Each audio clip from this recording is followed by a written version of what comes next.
In an era where ethnic pride and communal loyalty are celebrated as cornerstones of cultural vitality, one lineage endures a peculiar isolation, descendants of Europeans who find their innate yearning for tribal cohesion branded as supremacism or exclusion.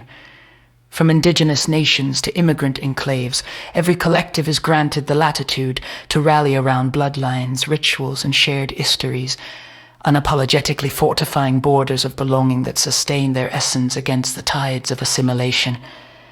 Yet for those whose forebears forged vast civilizations from the fjords of the Scandinavia to the sun-baked hills of Iberia, such fidelity is recast as a relic of oppression, a threat to the fragile mosaic of modernity. No other people have borne demands so exhaustive, so ideologically absolute. Relinquish your myths, dismantle your monuments, and extend your hearth to strangers without reciprocity, all under the guise of atonement for triumphs now recategorized as trespasses. This asymmetry reveals itself most starkly in the theater of leadership and legacy. Imagine demanding that an outsider, say a figure from distant shores, ascend to helm a sovereign indigenous council only to cry foul when tradition recoils. Such a proposition would be dismissed as absurd, even imperialistic, for it strikes at the heart of sovereignty. The unyielding right to self-rule by those bound by ancestry and covenant. Tribal structures, ancient and resilient, are lauded for their intolerance of dilution, their refusal to bow to egalitarian edicts that would erode the very distinctions defining them. Exclusivity here is not vice but virtue, a bulwark against erasure.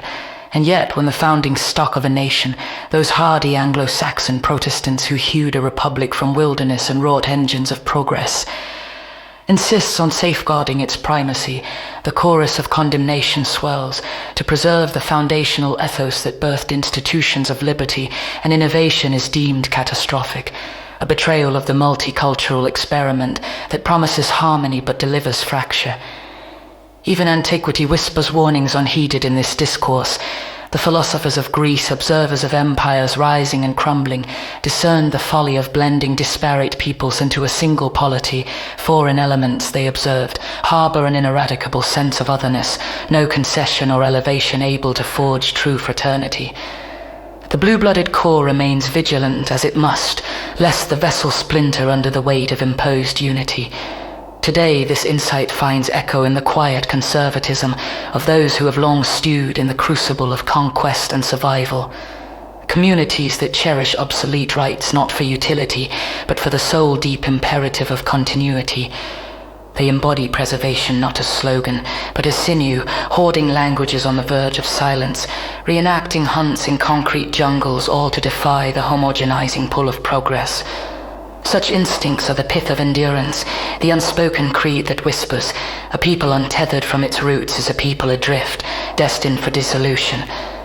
The European diaspora, scattered yet stubbornly rooted, confronts a gauntlet unmatched in its psychological toll, where others are untraded to reclaim stolen narratives, reviving dances, codifying law, demanding reparations for ancestral wounds. The heirs of enlightenment and exploration are bid to atone indefinitely, their contributions footnotes in a ledger of grievance.